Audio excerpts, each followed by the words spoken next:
नमस्कार दोस्तों, आइए जानते हैं उत्तर प्रदेश से जुड़ी आज की सबसे बड़ी और महत्वपूर्ण खबरें सिर्फ 10 मिनट में। लेकिन उससे पहले अगर आपने चैनल को सब्सक्राइब नहीं किया है तो अभी कर दीजिए। साथ ही वीडियो को लाइक करें और अपने जिले का नाम कमेंट में जरूर लिखें ताकि आपके जिले की हर बड़ी खबर सबसे पहले आप तक पहुँचे। तो चलिए आज की पहली खबर पर बात करते हैं। दिल्ली, NCR, यूपी और बिहार में जून की गर्मी ने तोड़े सब्र के बांध। मई की राहत के बाद अब सूरज ने तापमान को 45 डिग्री सेल्सियस तक पहुँचा दिया है। अगले 4 से 5 दिन तक उत्तर पश्चिम भारत में लू चलने की चेतावनी जारी की गई है। बारिश की उम्मीद तो है, लेकिन वो भी छिटपुट होगी और तापमान पर खास असर नहीं डालेगी। बारिश के बावजूद गर्मी की रफ्तार कम नहीं होगी। हवाएं चलेंगी 50 किलोमीटर प्रति घंटा। गुरुवार तक उत्तर और पूर्व भारत के राज्यों में भी तापमान में गिरावट की संभावना नहीं है। मौसम विभाग ने बताया है कि सप्ताहांत के बाद ही 2 से 3 डिग्री की राहत मिल सकती है। अब आगे एक और खबर को देखें दोस्तों। प्रधानमंत्री मोदी के 11 साल पूरे होने पर सीएम योगी ने गिनाई भारत की बड़ी उपलब्धियां। सीएम योगी ने कहा कि आजादी के बाद के 60 वर्षों में ऐसा विकास नहीं देखा गया। सर्जिकल स्ट्राइक से लेकर मेक इन इंडिया तक भारत ने ताकत और आत्मनिर्भरता दिखाई है। इस मौके पर दोनों उप मुख्यमंत्री, प्रदेश अध्यक्ष और महामंत्री भी मंच पर मौजूद रहे। वहीं लेखपालों और राजस्व निरीक्षकों को अब वाहन भत्ते में इजाफा मिलने जा रहा है। लेखपालों को 1500 और निरीक्षकों को 2000 रुपए का भत्ता देने की तैयारी है। राजस्व विभाग जल्द ही इस पर शासनादेश जारी करने वाला है। अब इधर देखिए, अगली खबर आ रही है। यूपी में अब विवाह पंजीकरण में पारदर्शिता और सख्ती दोनों लागू होगी। अब घर वालों की बिना सहमति शादी करने वालों को कोर्ट में सख्त प्रक्रिया से गुजरना होगा। वर वधू के परिवार से कम एक सदस्य की मौजूदगी अब अनिवार्य कर दी गई है। शपथ पत्र, वीडियो क्लिप और गवाही से प्रामाणिकता की जाँच सुनिश्चित की जाएगी। आर्य समाज मंदिरों की फर्जी शादियों को रोकने के लिए ये कदम उठाया गया है। गाजियाबाद समेत पूरे प्रदेश में इस आदेश को सख्ती से लागू किया जा रहा है। रजिस्ट्रेशन के दौरान अब एक विशेष मुहर भी प्रमाण पत्र पर लगाई जाएगी। चलिए इसी के साथ देखते हैं अगली खबर को। महाकुंभ भगदड़ पर BBC रिपोर्ट से सियासी घमासान, 82 मौतों का दावा। अखिलेश यादव ने सरकार पर हमला करते हुए 8 बड़े सवाल खड़े कर दिए हैं।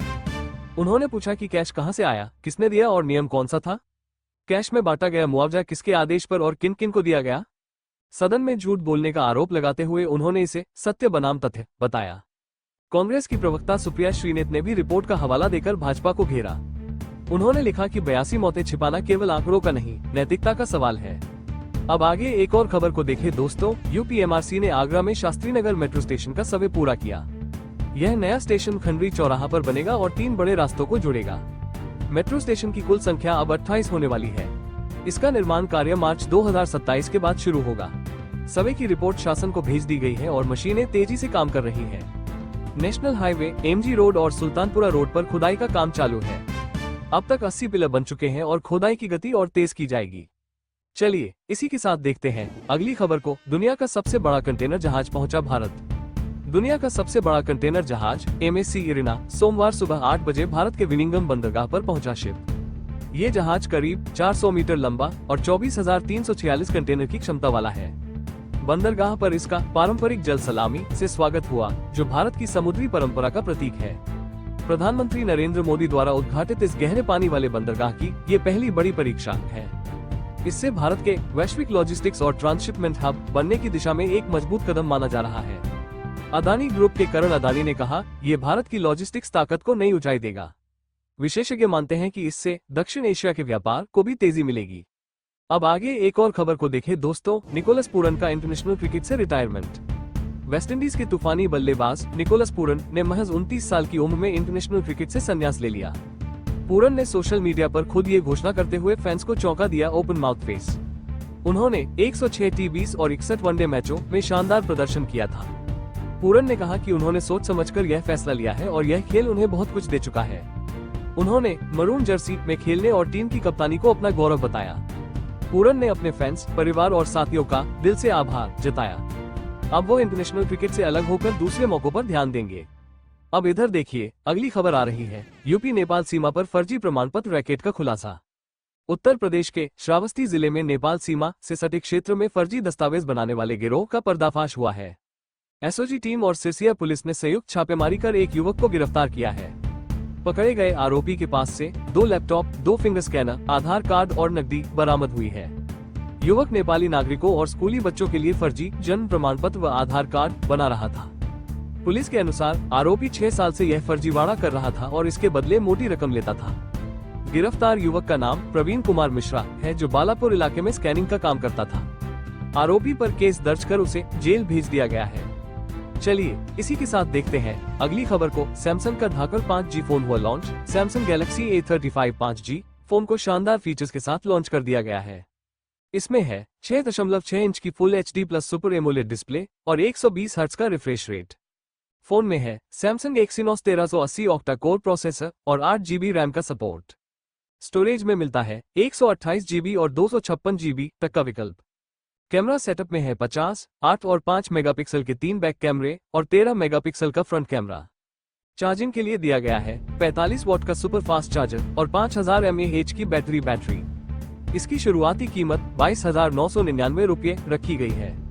अब आगे एक और खबर को देखें दोस्तों। रेलवे ने बदला तत्काल टिकट सिस्टम। अब आधार से लिंक मोबाइल पर आएगा OTP। अगर आपने कभी तत्काल टिकट बुक किया है तो अब राहत की खबर है। IRCTC ने बॉट्स और दलालों पर लगाम लगाने के लिए नया सिस्टम लागू किया है। अब बुकिंग से पहले आपके आधार से जुड़े मोबाइल नंबर पर OTP आएगा, जिससे केवल असली यात्री ही टिकट बुक कर सके।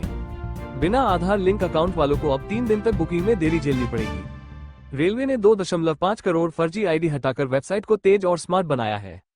नई तकनीक से टिकट बुकिंग पारदर्शी, आसान और दलाल मुक्त हो जाएगी।